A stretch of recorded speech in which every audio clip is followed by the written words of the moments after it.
I saw Trevor playing for a random team called the Delmar Sharks for the first time, and I'm watching this game, and there's Trevor, 6'2", 6'3", looks like Gumby stumbling around the field, but he had something. He was winning balls in the air. He showed a lot of character of being a winner.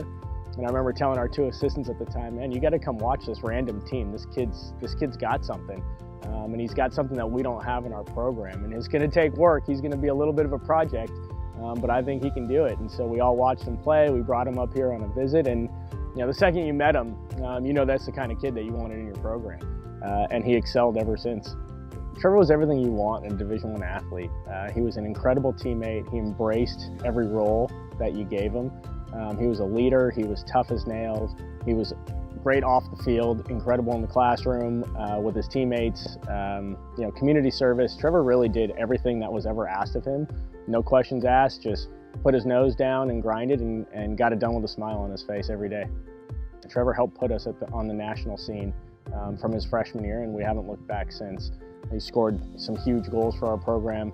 He captained teams that went to the NCAA Tournament, led us to an Elite Eight, first time history. He was Defender of the Year in the conference for only the second time in school history that we had somebody from our program, Defender of the Year.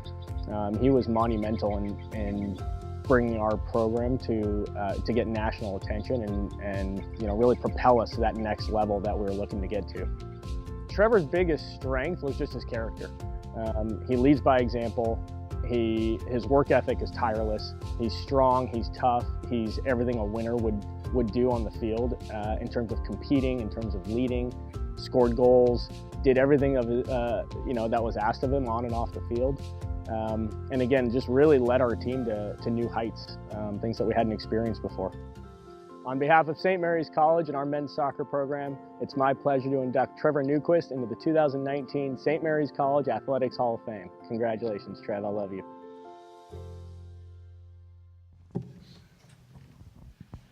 All right, Trev. I think I prefer Coach Thomas to interview. Oh, yes, that's what I thought. That's what I thought.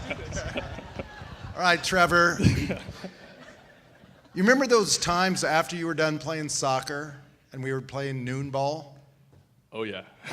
You know what we played for, right? The golden ball. The golden ball, that's right. Yeah, well, we finally took it back. I think there's a couple elbows in those games, too. So, Trev, now soccer's over for you, kind of grinding away in the real world, but how did your experience here as a student athlete prepare you for life after college? Yeah, really, I think coming to St. Mary's and just being part of this program, it taught me how to really teamwork, working with others, and time management was huge. Definitely being, as a junior and senior, being a captain, some growing pains as just being a leader. But that's with what I do now in negotiations and working with certain individuals in the construction industry, you really got to know certain personalities that you're working with and how to handle them. And we had some knuckleheads on the team, as you know, guys that are doing things they probably shouldn't be doing. But it's knowing how to get their attention and get the most out of them. And I think that's the biggest challenge I had, but it's what I learned the most and has really helped me moving forward here in the future. So, kind of same question that we asked, that Coach asked Luella. What do you treasure most about your experience here at St. Mary's College off the pitch? Yeah, I think she kind of stole my answer actually a little bit. I was gonna say that when I was getting recruited, my parents aren't probably too happy, but it wasn't the academics that I was necessarily concerned with. It's like, how's the program? And back then, it was, the program hadn't accomplished a whole lot. But, I think looking back on my 4 years, the academics and being able to have a small class size and also walk through hallways where you recognize individuals, and everyone here is just so nice and so personable. And to have professors that you have access to and that are willing to give out their cell phone numbers so you can get a hold of them later on, that's unique. I think that's what makes St. Mary's so special.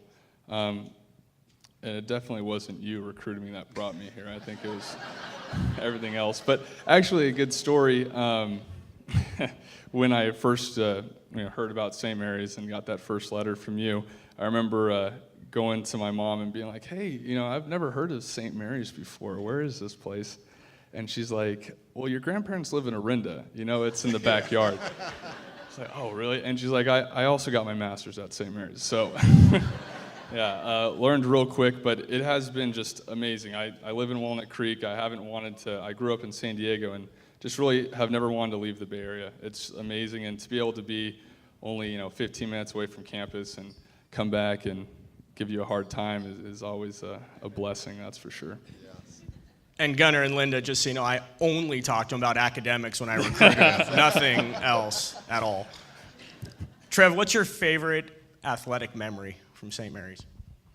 Oh, well, I remember when I came in, the one goal was to win our first WCC championship.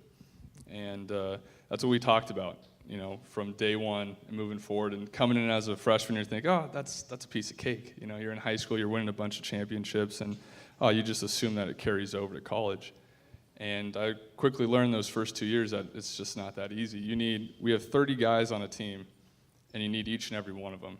We probably have 14, 15 guys that play each year, so half your team is maybe redshirting, or they're just putting the work at practice, and easy for them to get distracted. And the difference that 2011 year, and I'm getting to your question, but is that we had everyone contributed that year. Everyone felt like they were part of that team. And in 2011, we won our first WCC title and ended up winning 3 games in the NCAA Tournament onto the Elite Eight. And that's why we did it. We had such a great team chemistry, and everyone felt, that like they were part of the team, whether they were playing or not. And you can tell the first 2 years, that was the difference. And so my favorite memory's got to be that last game of that 2011 year when we won the conference, and just so much that went into it. So many guys that were being selfless and made so many sacrifices, and to have that all come together on the last day was just extremely special, and to be able to do it for Connor as well, and it's probably another time, a story for another time, but we dedicated the season to a fallen teammate, Connor, and he really did propel us through that season. So. Well, it was great to have you here this year when we won the championship again. Yeah. So and you're incredible you guys supporter. Are doing so, what's your favorite story of me? Of you? Or Coach Thomas, for that matter. Wow. So many to choose from.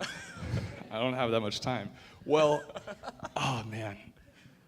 I do. This is actually after playing. I was a volunteer assistant coach the year after I graduated, and so what went into that was I got to practice with the team, help coach. I got to sit on the bench for games. And I felt like I was a coach, even though I really wasn't. And so there's this one game, and I was so proud to be on the bench, to be honest. And there was one game we were playing San Francisco on the road. And normally I'm pretty quiet, but I'm passionate. You know me, I'm very passionate, very competitive. And it's probably, anyways, I'll just get into it. So Coop gets up, there's a foul, and Coop gets up, starts yelling. It was a bad challenge, probably should have been a red card. And then the assistant coaches get up, start yelling. And so I'm looking, I'm the only one sitting down. I'm like, I got to get up, I got to yell too. I quickly get up to say something, and Coop turns around and goes, sit down. Sit down. I told him after that, I said, you talk to me like that again, I'm out, I'm done. No, there's a lot of great stories about Coop, but I owe a great deal to him. I hate saying good things about you, but I'm not where I am in life without Coop. I mean, we just don't have enough time, really. Thanks, man. You are the first ever men's soccer player inducted to the St. Mary's College Hall of Fame. Congratulations. Thank you.